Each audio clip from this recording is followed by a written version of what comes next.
Bismillahirrahmanirrahim. Selama ini sisi yang paling dominan yang diperhatikan oleh masyarakat adalah yang berkaitan dengan isu kemanusiaannya. Walaupun isu kemanusiaan ini juga banyak manfaatnya, Pak. Di antara manfaatnya adalah sekarang masyarakat dunia menjadi sadar siapa sebenarnya bangsa Yahudi ini. Ternyata mereka bangsa yang seperti disebutkan Allah dalam surat Al-Fatihah, al-maghdubi alaihim, kaum yang dimurkai Allah Subhanahu wa taala, ya. Atau dalam ayat yang lain kata Allah, fabima naqdihim mitsaqahum la'annahum wa ja'alna qulubahum qasiyah.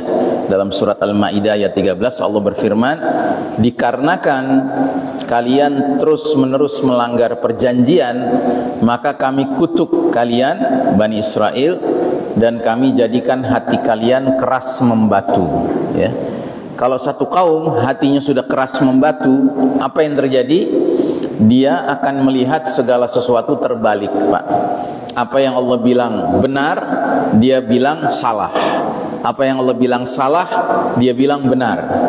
Apa yang Nabi Muhammad SAW katakan sebagai fitnah, bagi mereka merupakan solusi, merupakan jalan keluar. Contohnya, Nabi kita bersabda bahwa sepanjang kehadiran Bani Adam di muka bumi ini, tidak ada fitnah yang lebih dahsyat dari khurujud Dajjal, keluarnya Dajjal. Tapi bagi bangsa Yahudi, justru Dajjal itu dinanti-nantikan kehadirannya untuk menjadi the Messiah, Al-Masih, atau sang juru selamat, sang penolong mereka, pemimpin mereka.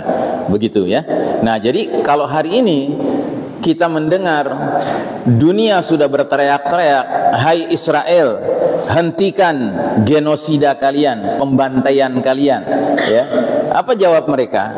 Jawab mereka, kami tidak pernah melakukan genosida, kami tidak pernah melakukan pembantaian, kami sedang membela diri, kan begitu, ya. Jadi mereka putar balikkan segala sesuatunya, Pak. Nah, jadi ini isu kemanusiaan.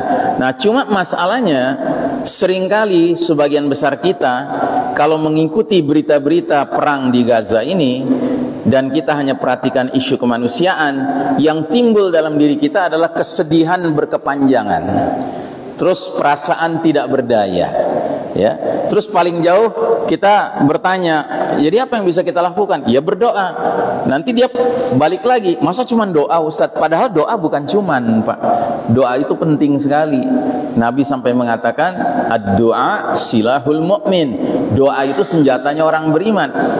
Bahkan saya termasuk mewajibkan diri saya, kalau punya kesempatan mimpin sholat berjamaah, entah itu subuh, zuhur, asar, maghrib, isya, mesti saya sempatkan di rakaat terakhir membaca kunut nazilah untuk saudara-saudara kita di sana. Karena semestinya demikian, Pak. Tidak pernah boleh hati kita ini berpisah dengan hati mereka. Ya, kita nggak banyak bisa membantu mereka. Masa doa saja nggak bisa kita lakukan? Masa ya hati kita nggak terlibat di dalam memberikan harapan kepada mereka dengan kita memohon pertolongan dari Azza wa Jalla, yang maha kuasa, yang maha agung, Allah Subhanahu wa taala, untuk menurunkan pertolongannya kepada mereka. Nah, jadi saudaraku rahimakumullah, isu kemanusiaan ini seharusnya diimbangi dengan isu perangnya, Pak. Nah, cuman sebagian besar kita nggak mengikuti berita perangnya, Pak. Nah, apa yang dimaksud dengan berita perang? Bukankah kita melihat anak-anak kecil dibom, ya, rumah-rumah dihancurkan, ya, kemudian rumah sakit dibom, kemudian masjid dihancurkan, gereja dihancurkan, kemudian kaum lansia, kaum orang-orang yang tidak bersenjata dihancurkan. Bukankah itu perang? Itu bukan perang, Pak. Itu pembantaian. Kalau kita bicara perang, kita bicara dua kelompok manusia yang sama-sama bersenjata. Itu namanya perang, Pak. Jadi kalau kita mau ikuti berita tentang Badai Al-Aqsa ini, imbangi dengan kita mengikuti berita perangnya, Pak. Coba cari berita-berita bagaimana saat tentara-tentara negara haram Zionis Israel yang bersenjata dengan senjata yang canggih-canggih berhadapan dengan mujahidin yang juga bersenjata, Pak. Coba ikuti berita itu. Kalau kita mengikuti berita-berita ini, Pak, yang tumbuh dalam diri kita apa? Optimisme. Yang tumbuh dalam diri kita harapan. Kenapa? Karena tidak ada berita satupun tentang peperangan di Gaza, di Palestina, kecuali kemenangan bagi mujahidin saja. dan kekalahan bagi tentara Zionis. Nggak ada tentara Zionis itu menang Pak di sana, nggak ada. Dan yang bicara ini bukan kita orang beriman saja, kaum muslimin, tidak. Pengamat-pengamat militer barat kafir sekalipun begitu bicaranya sekarang. Nah, di antaranya Anda bisa lihat ada seorang bernama Scott Ritter. Scott Ritter ini dia mantan militer Amerika. Saya perlihatkan gambarnya. Nah, ini Scott Ritter ya. Dia former Marine Intel Officer. Jadi dia mantan ya marinir Amerika ya yang pernah bertugas di bagian intelligence, Pak. Ya, nah sekarang setelah dia pensiun dari posisi sebagai tentara Amerika, dia sekarang jadi pengamat militer. Semua perang-perang di muka bumi ini dia ikuti berita-beritanya, perang Ukraina lawan Rusia, perang di Afghanistan, perang di Palestina, dia ikuti.